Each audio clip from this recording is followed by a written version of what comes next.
ഇന്ത്യയുടെ പാർലമെന്റിൽ വന്ന കണക്കാണ്, നമ്മളാരും പറയുന്നതല്ല. അപ്പോൾ തന്നെ മറ്റേ എംപിമാർ ചോദിച്ചു, ഈ 8,88,269 രൂപയ്ക്ക് നിങ്ങൾക്ക് എത്ര പെൻഷൻ കിട്ടി?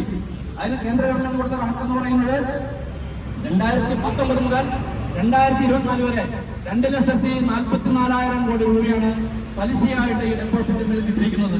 എന്നാൽ പെൻഷൻ കൊടുത്തതോ കഴിഞ്ഞ 5 വർഷം കൊണ്ട് പെൻഷൻ കൊടുത്തു തീർത്തതോ 16,000 കോടി രൂപയാണ്. ഈ നിലയ്ക്ക് തൊഴിലാളികളെ വഞ്ചിച്ചുകൊണ്ട്, PF പെൻഷൻകാരെ വഞ്ചിച്ചുകൊണ്ട് വർക്കേഴ്സ് ഫണ്ടിൽ ഇത്രയും സംഖ്യ ഉണ്ടായിട്ട് അതെല്ലാം തന്നെ ഷെയർ മാർക്കറ്റിലെടുത്ത ഒരു നയ സമീപനമാണ് കേന്ദ്ര സർക്കാർ കാണിച്ചിരിക്കുന്നത്.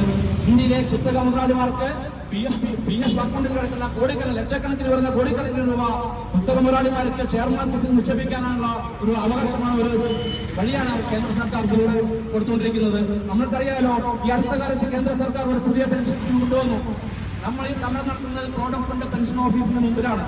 ആ പ്രോവിഡന്റ് ഫണ്ട് പെൻഷൻ ഓഫീസിൽ വർക്ക് ചെയ്യുന്ന ജീവനക്കാരെല്ലാം തന്നെ കേന്ദ്ര ഗവൺമെന്റ് ജീവനക്കാരാണ്. അവർക്ക് ഉള്ളിൽ സന്തോഷിക്കുന്നുണ്ടാവും, ഞങ്ങൾക്ക് പുതിയ പെൻഷൻ സ്കീം പോലും പ്രഖ്യാപിച്ചു എന്ന് പറയുന്നത്. ആ പെൻഷൻ സ്കീം ഇതാണ്, UPS എന്ന് പറയുന്ന പെൻഷൻ സ്കീമാണ്, യൂണിഫൈഡ് പെൻഷൻ സ്കീം എന്നാണ്.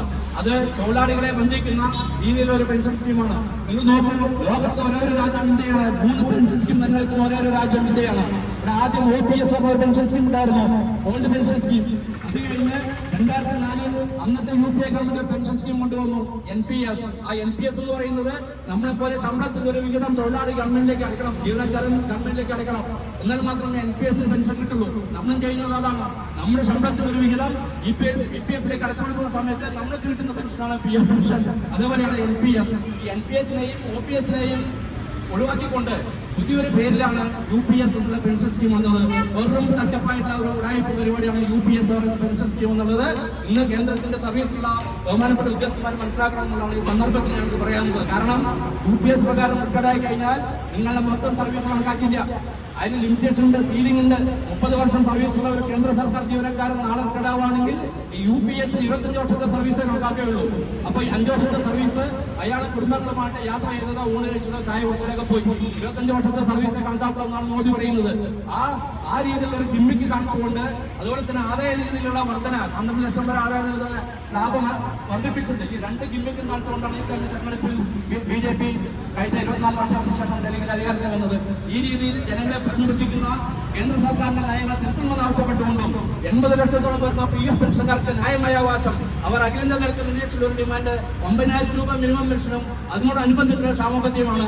അതുപോലെ തന്നെ കോവിഡിന് മുമ്പുള്ള പെൻഷൻകാർക്കെല്ലാം തന്നെ 60 വയസ്സ് കഴിഞ്ഞ എല്ലാ EPF പെൻഷൻകാർക്കും റെയിൽവേ കൺസെഷൻ ഉണ്ടായിരുന്നു.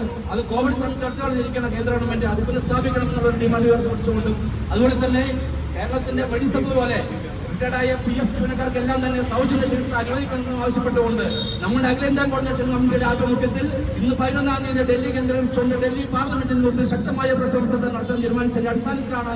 ആ സമരത്തിന് ഐക്യദാർഢ്യം പ്രഖ്യാപിച്ചുകൊണ്ടാണ് ഇന്ന് കേരളത്തിലുള്ള എല്ലാ ജില്ലകളിലും ഇത്തരം PF ഓഫീസിന് മുമ്പിലോ PF കമ്മീഷണറുടെ ഓഫീസിന് മുമ്പിലോ നാം ഇത്തരത്തിലുള്ള ശക്തമായ പ്രക്ഷോഭ സമരങ്ങൾ നടത്താൻ പോകുന്നത്, നടത്തിക്കൊണ്ടിരിക്കുന്നത്. ആ ആഹ്വാനമനുസരിച്ച് സംസ്ഥാന കമ്മിറ്റിയുടെ ആഹ്വാനമനുസരിച്ച് ജില്ലാ കമ്മിറ്റി നടപ്പാക്കുന്ന ഈ പരിപാടിയിൽ പങ്കെടുത്തിട്ടുള്ള പാലക്കാട് ജില്ലയുടെ വിവിധ ഭാഗങ്ങളിൽ നിന്ന് ഔഷധങ്ങൾ ഉണ്ടെങ്കിലും അതെല്ലാം മാറ്റിവെച്ചുകൊണ്ട് മരണം വരെ സമരം ചെയ്യും, മരിക്കുന്നതിനിടയിലെങ്കിലും മനുഷ്യനായി ജീവിക്കുന്ന ഒരു അവകാശം ഞങ്ങൾക്കുണ്ട്, ആ അവകാശത്തിന് വേണ്ടി ഞങ്ങൾ സമരം ചെയ്യുമെന്ന് മുദ്രാവാക്യം ഉയർത്തിപ്പിടിച്ചുകൊണ്ട് ഇവിടെ എത്തിച്ചേർന്നിട്ടുള്ള എല്ലാ PFPA സുഹൃത്തുക്കളെയും സംസ്ഥാന കമ്മിറ്റിയുടെ പേരിലും PFPA ജില്ലാ കമ്മിറ്റിയുടെ പേരിലും ഞാൻ ആദ്യമായി സ്വാഗതം ചെയ്യുകയാണ്. ഈ ധർണാ സമരം ഉദ്ഘാടനം ചെയ്യുന്നത് നമുക്കറിയാം, ഈ രംഗത്ത് വളരെയധികം പരിചയസമ്പന്നനായ നമ്മുടെ ജില്ലാ പ്രസിഡന്റ് ശ്രീ സദാനന്ദനാണ്. സദാനന്ദൻ ഈ സമരത്തെ അഭിവാദ്യം ചെയ്ത് സംസാരിക്കും. ഉദ്ഘാടനം ചെയ്യുന്നതിന് വേണ്ടി സദാനന്ദനെ ആദരവോടെ ക്ഷണിക്കുകയാണ്. അതുപോലെ തന്നെ ഈ യോഗത്തിൽ സംസ്ഥാന കമ്മിറ്റി അംഗം ശ്രീ V. രാമകൃഷ്ണൻ, ശ്രീ MCK നമ്പ്യാർ, ജില്ലാ വൈസ് പ്രസിഡന്റ് MV മനോഹരൻ, ജില്ലാ വൈസ് പ്രസിഡന്റ് DP രാധാകൃഷ്ണൻ തുടങ്ങിയവരെല്ലാം തന്നെ ഈ ധർണാ സമരത്തെ അഭിവാദ്യം ചെയ്ത് സംസാരിക്കും. ഈ യോഗത്തിന്റെ അധ്യക്ഷ പദവി അലങ്കരിക്കുന്നതിന് വേണ്ടി നമ്മുടെ സംസ്ഥാന വൈസ് പ്രസിഡന്റായ ശ്രീ R. സത്വനെ ആദരവോടെ ക്ഷണിക്കുന്നു. ഇംഗ്ലാബ് സിന്ദാബാദ്, PFPA സിന്ദാബാദ്, ഫെബ്രുവരി 11 സിന്ദാബാദ്.